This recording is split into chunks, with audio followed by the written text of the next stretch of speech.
Assalamualaikum warahmatullahi wabarakatuh.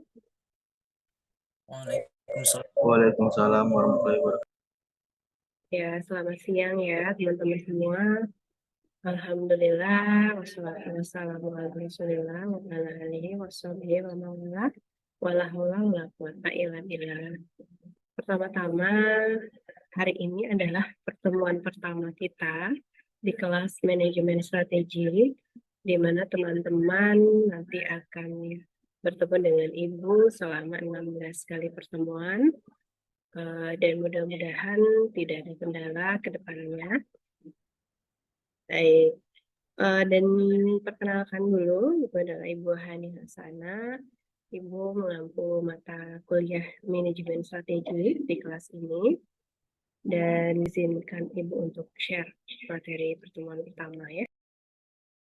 Nah, ini mata kuliah yang akan kita pelajari selama 16 kali pertemuan ke depan adalah manajemen strategik, di mana dengan Ibu, yaitu Ibu Hani Hasana SPIMM. Mata kuliah ini mengkaji teori dan isu praktis dari manajemen strategik, ya, proses strateginya, kemudian pemantauan lingkungan bisnis, perumusan strategi, lalu implementasi, serta bagaimana mengevaluasi dan pengendalian strategi dari perusahaan, kemudian juga membahas pilar-pilar strategi bisnis dan fungsional untuk memenangkan persaingan dengan peningkatan efisiensi dan kualitas, kreativitas dan inovasi, serta respon dari pelanggan. Kemudian tujuan instruksional umum dari mata kuliah manajemen strategis ini adalah agar mahasiswa memahami teori-teori manajemen strategik dan mampu melakukan proses strategi yang meliputi perencanaan, pengimplementasian, ya, kemudian evaluasi, serta pengendalian bisnis dengan implementasian teori-teori manajemen strategik yang akan kita pelajari nanti.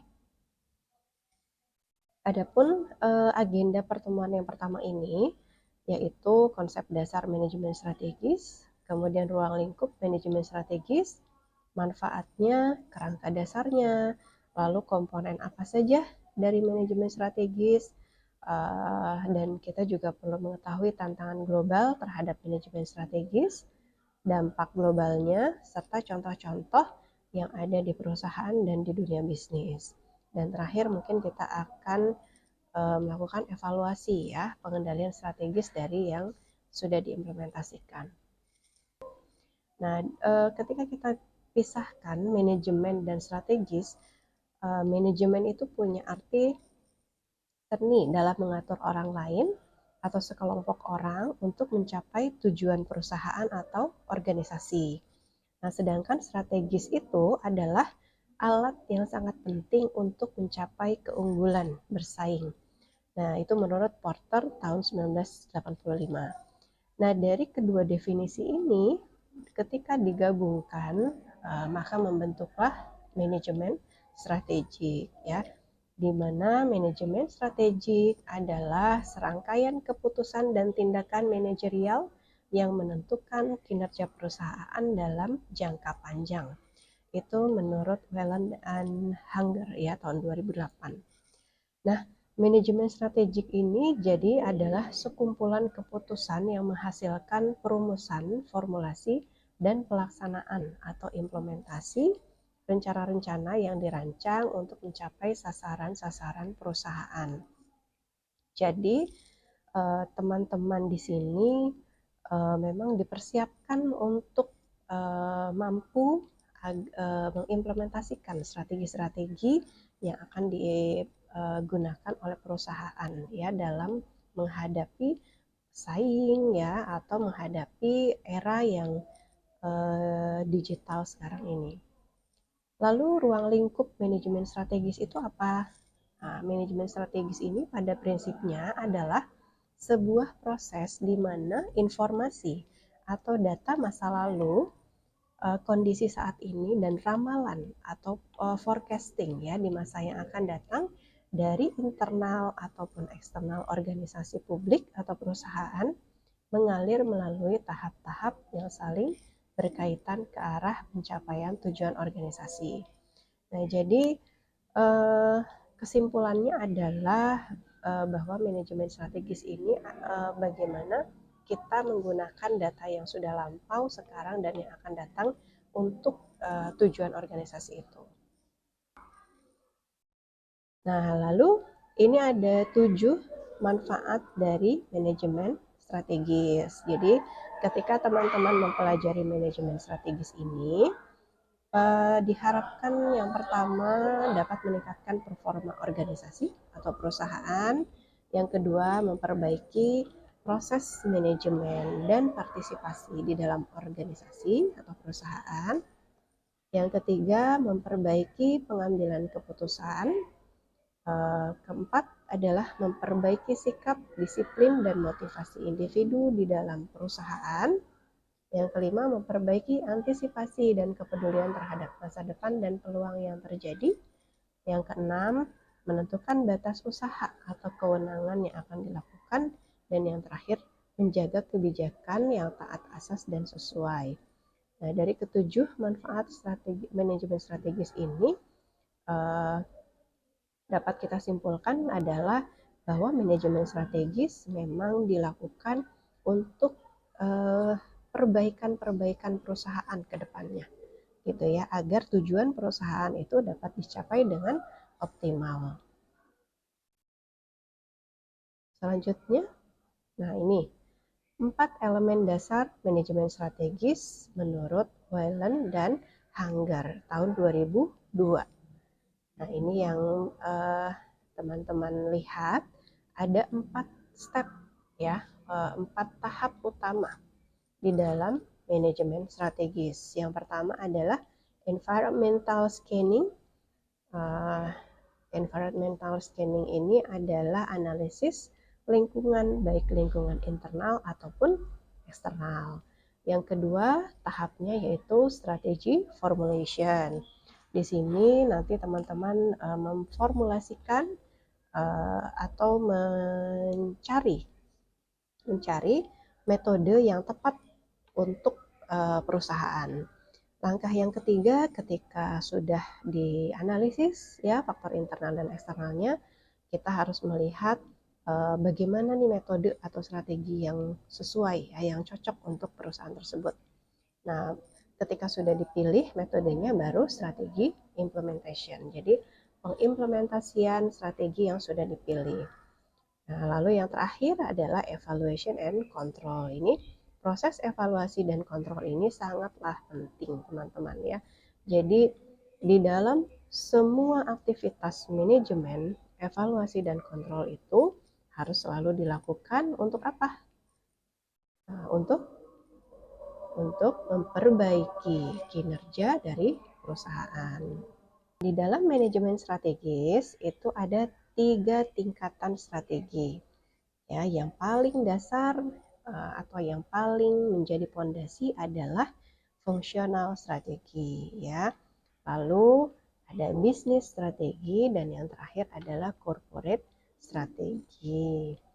Nah, ada 5 faktor yang mempengaruhi implementasi manajemen strategi. Yang pertama adalah tipe dan struktur organisasi. Ya, pemilihan tipe dan struktur organisasi ini akan berdampak pada pencapaian tujuan sebuah organisasi. Dan yang kedua, faktor yang mempengaruhi dari implementasi ini adalah gaya kepemimpinan. Nah, seorang pemimpin di dalam perusahaan itu akan mempengaruhi ya bagaimana kinerja dari perusahaan itu. Nah, kemudian juga akan mempengaruhi format manajemen strategis yang akan dijalankan. Ya, tentunya teman-teman sudah mengetahui ya ada beberapa karakter dari leadership ya, dari pemimpin. Mungkin di mata kuliah leadership itu sudah dipelajari. Nah, ada pemimpin yang otoriter ya, ada pemimpin yang senang berkolaborasi, ada pemimpin yang senang bermusyawarah gitu ya. Nah, itu masing-masing tipe atau karakteristik dari pemimpin itu punya kelebihan dan kekurangan. Nah, tinggal nanti disesuaikan dengan bagaimana karakter si perusahaan tersebut. Oke, yang ketiga, kompleksitas lingkungan eksternal. Nah, yang termasuk di dalam kompleksitas lingkungan eksternal adalah tantangan terbesar sebuah organisasi, yaitu menghadapi lingkungan yang selalu berubah dan tidak terduga. Nah, contohnya kemarin ya pada tahun 2019 itu adanya COVID, ya wabah COVID 2019 yang menghadang Indonesia, itu memberikan dampak kepada seluruh segmen usaha ya yang ada di Indonesia atau bahkan di dunia. Itu semua sektor itu terkena dampak ya, baik ekonomi ya, sosial, budaya dan lain-lain itu juga terkena dampak. Nah, inilah yang menjadi pertimbangan tadi ya, environmental scanning dari lingkungan eksternal. Ketika kita dihadapkan pada satu kondisi yang di luar kemampuan kita, salah satunya COVID, di mana muncul ya kebijakan-kebijakan dari pemerintah, yaitu kebijakan lockdown, kebijakan WFH, WFO, lalu juga kebijakan kalau untuk sebelumnya ada kebijakan global marketing ya, jadi pemasaran global itu sudah terbuka di Indonesia. Nah, itu juga akan mempengaruhi bagaimana kita bersaing dengan produk-produk yang sama dari negara yang berbeda. Nah, tentunya itu juga harus diwaspadai oleh perusahaan. Jadi bagaimana perusahaan siap menghadapi kondisi yang sangat dinamis ini, gitu. Nah, lalu yang keempat, faktor yang mempengaruhi manajemen strategis ini adalah kompleksitas proses produksi, di mana proses produksi ini bukan hanya proses pengerjaan atau penghasilan sebuah produk saja, tapi dimulai dari penyediaan bahan baku, ya, kemudian juga biaya, cost-nya yang digunakan, sampai diterima oleh konsumen, bagaimana tanggapan konsumen terhadap produk yang kita pasarkan. Nah, lalu yang kelima, yaitu hakikat permasalahan yang dihadapi. Ya, permasalahan yang dihadapi oleh setiap perusahaan tentu bermacam-macam, ya, berbeda-beda. Itu tergantung kepada besar kecilnya perusahaan dan bagaimana perusahaan tersebut menyikapi solusi yang akan diambil. Selanjutnya ada komponen manajemen strategis.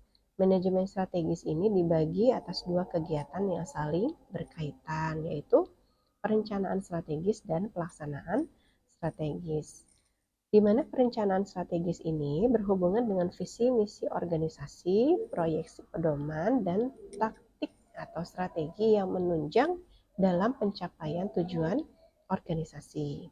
Ya, lalu pelaksanaan strategis ini yaitu komponen yang kedua dari manajemen strategis, yaitu implementasi strategis yang merupakan kelanjutan dan perencanaan strategis. Setelah rencana tersusun, maka selanjutnya adalah perencanaan adalah melaksanakan perencanaan strategis tersebut. Nah, ini ada karakteristik kecenderungan global. Ya, karakteristik kecenderungan global itu yang pertama, penggunaan internet dalam mentransformasikan diri suatu perusahaan kepada lingkungannya secara lebih luas. Perlu kita ketahui, teman-teman sekarang hidup di era digital ya. Semua serba internet. Semua sudah berubah, bertransformasi. Karena kecepatan revolusi 4.0 ini juga akan mengubah cara hidup masyarakat atau cara pandang perusahaan. Kemudian kecenderungan global itu cirinya apa? Yang kedua, akses pasar dan merek perusahaan berubah, menghilangkan peran para perantara dan pasar tradisional. Ya, sekarang bisa dirasakan ya, segala transaksi bisnis ya atau niaga itu bisa kita lakukan secara langsung melalui e-commerce ya. Lalu juga pembayaran transaksi perbankan itu kita bisa menggunakan m-banking. Nah, itu salah satu contoh dari kecenderungan global. Lalu yang ketiga, penyeimbangan kekuatan semakin bergeser ke arah pelanggan. Nah, kalau pada zaman dulu ya, mungkin beberapa tahun yang lalu itu perusahaan akan fokus kepada bagaimana produknya yang dihasilkan ya bagus atau tidak, kemudian juga bagaimana besar atau tidak pangsa pasarnya.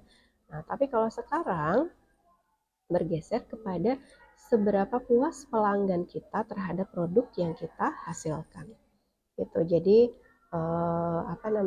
ketika perusahaan tersebut menghasilkan sebuah produk atau jasa, yang paling utama yang menjadi tolak ukur diterima atau tidaknya adalah user kita, adalah konsumen kita. Nah, makanya zaman sekarang banyak sekali ya review ya, kemudian testimoni. Karena apa? Karena itu salah satu tools atau cara perusahaan untuk melihat sejauh mana atau sebaik mana ya keberhasilan dari produk yang mereka jual. Lalu kecenderungan global yang keempat adalah persaingan terjadi bukan melulu pada tingkat pelaksana, akan tetapi pada tingkat fungsional. Ya, dan yang kelima, perubahan bentuk bisnis yang berubah secara drastis.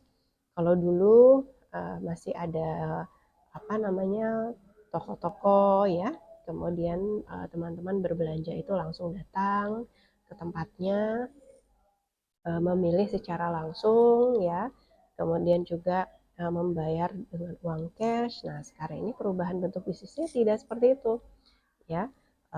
Teman-teman bisa berjualan atau kemudian manajemen strategis di era globalisasi ini seperti apa sih? Nah, jadi di era globalisasi ini tentu harus ada difahami persaingan global dengan lini yang lebih luas ya.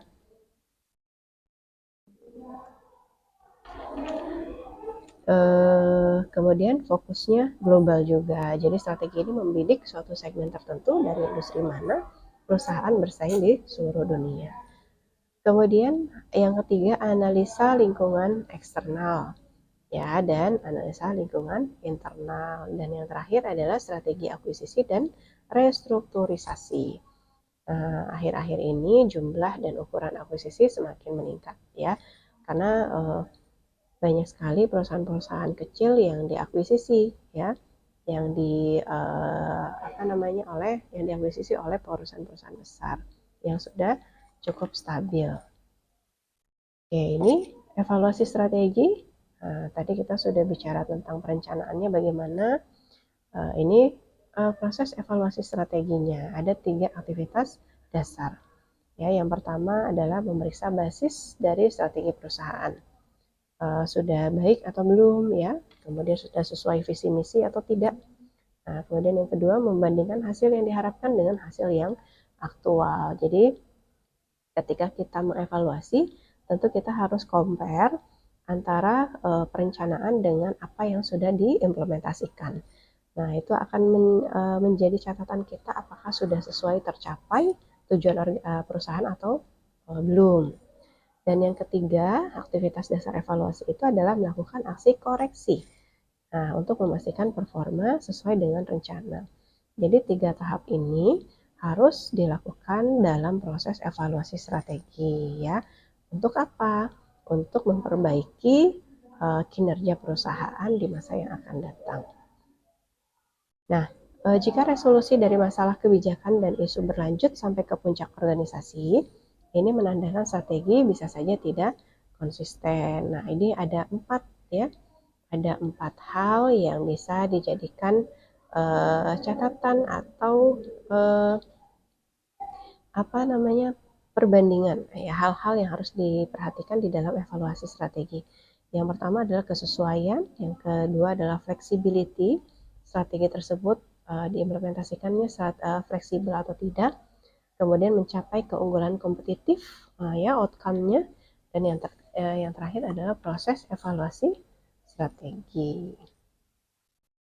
Oke, baik. Cukup sampai di sini. Apakah ada yang ingin ditanyakan? Silakan, ada yang ingin ditanyakan dari apa yang Ibu sampaikan? Izin bertanya, Bu, Baik, silakan. bagaimana cara kita kayak mengelola risiko dalam pelaksanaan strategi di perusahaan, Bu? Baik, sudah ada 2 pertanyaan ya dari Muhammad Bagus dan Intan Nurmila. Ya, terima kasih ya. Tadi pertanyaan yang pertama adalah bagaimana cara mengelola resiko dalam pelaksanaan strategi perusahaan. Ini terima kasih atas pertanyaannya Muhammad Bagus Hanafi. Jadi dalam mengelola risiko dalam pelaksanaan strategi perusahaan itu biasanya di dalam di dalam perusahaan ini ada yang dinamakan manajemen risiko ya, dan itu pun dipelajari juga terpisah. Nah, tapi untuk langkah-langkah bagaimana kita mengelola risiko tersebut ketika kita sudah mengimplementasikan strategi yang kita pilih. Tahap yang pertama yaitu kita identifikasi ya risiko yang akan kita terima itu apa saja gitu kemungkinannya, karena kan biasanya di dalam forecasting perusahaan itu mereka sudah tahu ya, sudah bisa melihat atau menggambarkan gitu risiko apa nanti yang akan kita dapatkan. Misalnya contoh, ketika kita kemarin dihadapkan COVID, itu tingkat inflasi di negara Indonesia itu semakin meningkat. Nah, tapi sekarang pasca COVID itu sudah menurun lagi dari 6% atau berapa persen menjadi 3%, 3,07%. Nah, itu juga diidentifikasi itu ya, hal-hal dari eksternalnya. Kemudian diidentifikasi juga misalnya daya beli masyarakat gitu. Apakah memang daya beli masyarakat ini sedang menurun atau memang cukup stabil di Indonesia. Nah, atau tergantung dari pangsa pasar yang perusahaan tentukan. Nah, setelah diidentifikasi risiko-risiko yang mungkin akan dialami oleh perusahaan, baru kita akan melakukan rumusan yang sesuai ya. Kita akan memperbaiki strategi yang yang akan sesuai diterapkan, diimplementasikan oleh perusahaan. Nah, setelah kita bisa mengidentifikasi, lalu kita cari yang cocok ya strateginya. Dan yang ketiga adalah kita mendata apa saja kelebihan dari metode tersebut ya, resiko tersebut apa yang kita terima, apakah besar atau tidak ya dengan implementasi strategi yang kita pilih itu. Jadi untuk pertanyaan yang pertama seperti itu ya mengelolanya. Jadi kita harus identifikasi dulu. Kalau kita nggak tahu apa saja resikonya, ya kita juga tidak bisa menentukan solusi ya tentunya. Gitu ya. Jadi ada 3 tahap. 3 tahap dalam pengelolaan resiko. Nah, kemudian pertanyaan yang kedua dari Intan Nurmila, strategi utama apa yang dipilih oleh suatu perusahaan untuk mempertahankan kegiatan perusahaan dalam waktu jangka panjang? Nah, tadi pertanyaannya bagus ya. Untuk menjaga kestabilan perusahaan, ada 4 hal yang harus dilakukan oleh perusahaan tersebut ya. Yang pertama tadi menganalisis lingkungan eksternal dan internalnya gitu. Nah, dari menganalisis lingkungan eksternal internal itu bisa kita pilih strategi formulasi yang tepat itu apa saja. Apakah teman-teman mau menggunakan analisis SWOT ya, atau mau menggunakan analisis rantai nilai ya, value chain, atau mau menggunakan analisis RBV gitu. Nah, itu tergantung dari tujuan perusahaannya mau seperti apa. Gitu. Nah, jadi kemudian langkah selanjutnya juga perusahaan harus memiliki inovasi, gitu. Inovasi dalam produk yang mereka gunakan, yang mereka ciptakan, kemudian inovasi dalam metode, strategi yang mereka implementasikan, Kemudian juga tahap selanjutnya perusahaan itu harus mampu memahami keinginan pasar seperti apa. Jadi kalau perusahaan ingin eksis ya tentu harus mengetahui kebutuhan atau kemauan ya supply and demand-nya dari si konsumen itu bagaimana. Gitu. Jadi kita tidak boleh memaksakan bahwa produk kita harus diterima ya, tapi kita tidak melihat pangsa pasar kita. Nah, itu keliru juga gitu. Jadi bagaimanapun kita harus memahami ya zaman sekarang nih konsumen pengennya makanan seperti apa sih gitu ya. Misalnya contoh di dalam food and beverage itu misalnya cepat saji ya, atau misalnya sekarang lagi booming makanan diet. Nah, itu. Jadi bisa saja perusahaan menciptakan makanan-makanan diet yang enak tapi bergizi misalnya. Itu. Jadi itu salah satu contohnya ya. Jadi setelah itu ada hal kelima yang bisa jadi yang menjadikan eksistensi perusahaan. Perusahaan tersebut harus memiliki keunikan produk yang berbeda dari perusahaan lain. Tuh, misalnya ketika teman-teman ingin bisnis bisnis hijab gitu ya. Nah, ini tapi semua orang itu sudah bisnis hijab. Nah, zaman sekarang kan lagi tren ya, hijab-hijab casual. Tapi kalau hijab casual saja mungkin agak susah nih kita bersaingnya kalau kita tidak punya cukup modal yang besar. Nah, tapi keunikan kita adalah hijab khusus para perenang misalnya. Ya, kita ciptakan hijab khusus para perenang ya, yang mau berenang tapi dia pakai hijab nih seperti apa. Nah, makanya ada hijab baju renang muslimah. Nah, itu kayak gitu. Jadi jelas gitu. Target kita nih sudah jelas tujuannya tuh para perenang tapi yang muslimah. Atau misalnya teman-teman mau menciptakan hijab khusus pendaki gunung. Nah, berarti kan target pasarnya itu para pendaki gunung gitu ya. Dan otomatis ketika kita akan membuat atau memproyeksikan sebuah produk atau jasa, kita harus lihat juga karakteristik dari produk yang akan kita ciptakan ini seperti apa. Gitu kayak tadi kalau misalnya kita akan menciptakan hijab untuk para perenang. Nah, itu harus diidentifikasi nih spesifikasinya. Misalnya hijabnya dari bahan apa, kemudian dia tahan air atau tidak gitu ya. Kalau misalnya hijab yang naik gunung itu dia tahan badai atau tidak gitu misalnya. Nah, itu kan jadi karakteristik yang unik. Nah, kalau sudah unik, sudah jelas pasarnya, ya berarti kan kita juga siap bersaing ya. Seperti itu ya dari Intan. Baik,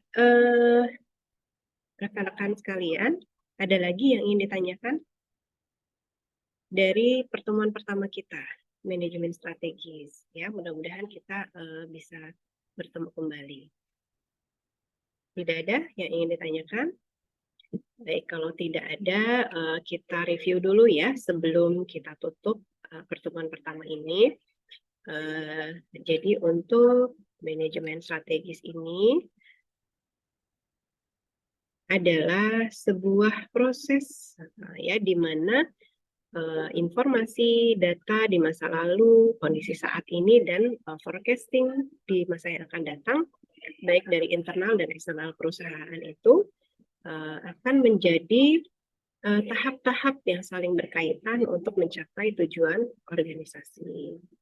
Nah, kemudian ada 4 elemen dasar manajemen strategis nih. Nah, tadi apa aja? Pertama, 4 elemen dasar. Yang pertama adalah environmental scanning ya. Kemudian yang kedua adalah strategi formulation. Lalu tahap yang ketiga adalah strategi implementation dan yang terakhir evaluasi dan kontrol. Oke, baik. Cukup sekian dari Ibu mungkin ya untuk pertemuan pertama ini. Sampai kita bertemu lagi di pertemuan yang selanjutnya. Dan Akhirul kalam, Ibu ucapkan terima kasih. Wabillahi taufiq wal hidayah. Assalamualaikum warahmatullahi wabarakatuh.